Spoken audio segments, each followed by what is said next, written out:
皆さんごきげんよう、上川薫です。今回取り上げる話題は、前回取り上げた動画において、ロシアの南部方面軍がウクライナ軍による罠にかかったというお話を解説しました。今回の動画においては、そうした危機的状況に陥ったロシア軍が早速浮き足立っていることを皆さんにお伝えしようと思います。身の危険を感じたロシア軍の司令部は兵士たちをそのままにして後方へと移動したというのです。しかし、ロシア軍の司令部が移動した先が安泰かというとそういったわけでもない。そのあたりについても解説を行っていきましょう。それでは一体ロシア軍の司令部がどのような動きをしているかニュースを見ていきます。ロシア軍司令部ヘルソンから撤退、ウクライナ当局者。ロシアによるウクライナ侵攻でウクライナ軍が奪還作戦を展開する南部ヘルソン州の当局者は地元テレビでロシア軍司令部の大部分がヘルソンから撤退したとし、ウクライナ軍の反撃の成果だと主張した。一方でロシア軍部隊や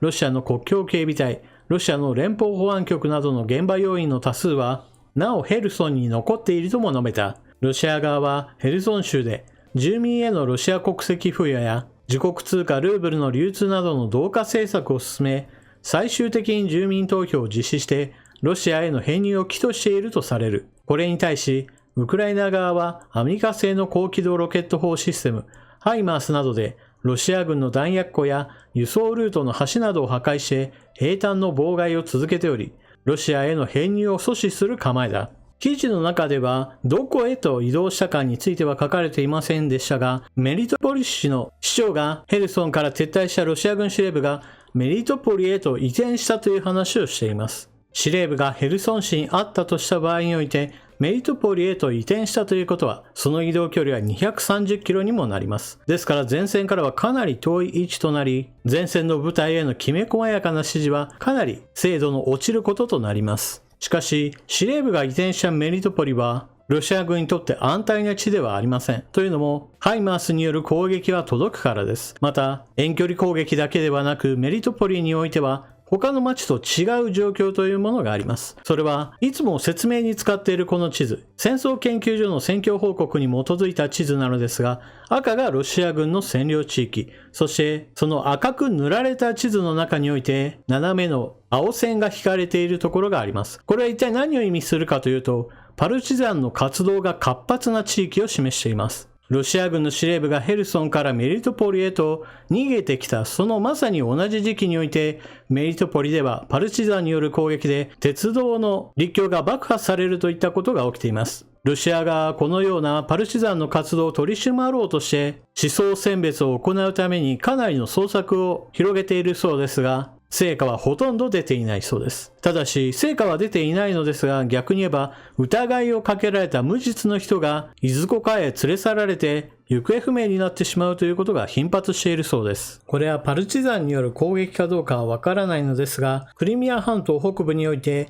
ロシア軍の弾薬庫が大爆発するという出来事が発生しています。これは前線から見てハイマースによる攻撃が届かない場所であり、このような大爆発が起きている原因というのが、射程距離の長い兵器がウクライナ軍に供与されたのか、それともパルチザンの活動がより活発化していて、ロシア軍の弾薬庫を破壊することに成功しているのか、どちらにしたとしても、ウクライナがこの地域において主導権を握っていることを意味します。そしてこちらがウクライナの鉄道路線図です。クリミア半島から外に出る路線というのは、まずはクリミア大橋とロシア本国をつなぐ路線と、もう一つが今回のメリトポリへと向かう路線、そして最後の路線がヘルソンへと向かう路線です。今回パルチザンが鉄橋を破壊することによってメリトポリへと向かう列車の運行は完全に停止したそうです。もちろん復旧工事に取り掛かっているため、いずれは運行は再開されるでしょう。しかし鉄道路線というのは非常に長大なものであり、その全てに監視の目を行き渡らせることはほとんど不可能です。ですから今回は陸橋が破壊されたけれど、次はどこか別の場所で鉄道が破壊されれば、その度に復旧工事を行う必要があり、鉄道による補給が決して万全ではないということを示しています。ヘルソン市、メリトポリ市、この2つの町において一つ共通的な状況というものがあります。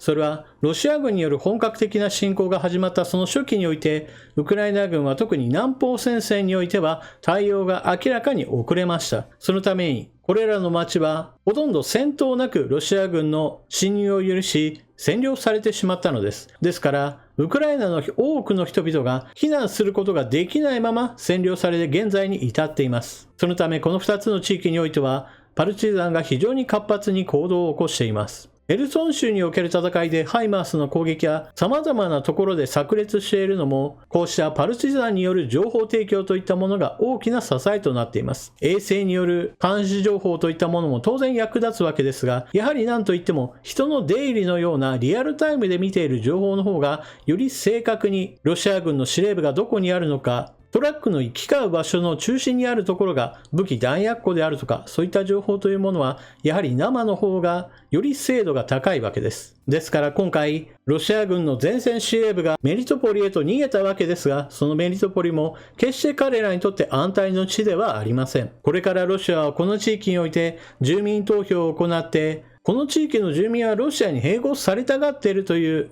名目を作り出すことによって、この地域をロシアへと併合しようとしています。しかし、パルチザンはそのようなロシアの行動に対して、より反発を強めて、ロシア軍に対する破壊活動を活発化させるでしょう。また、司令部が前線からはるかに遠い場所になったということは、より一層ロシア軍の動きが緩慢になる可能性があります。南部戦線の当面の激戦地はヘルソン州となるわけですが、この地域における戦局は圧倒的にウクライナ軍の方が条件的には有利に展開し続けることとなるでしょう。プーチン大統領がこの危機的な状況を察知せず、このまま事態が深刻化するのに放置してくれることを祈るばかりです。というわけで今回の動画はここまで。最後までご視聴いただきありがとうございました。動画を見終わったらぜひとも評価ボタンのクリックもよろしくお願いします。ただ今日は下に口内炎ができていてうまく喋れなかったので、その点は少しご了承ください。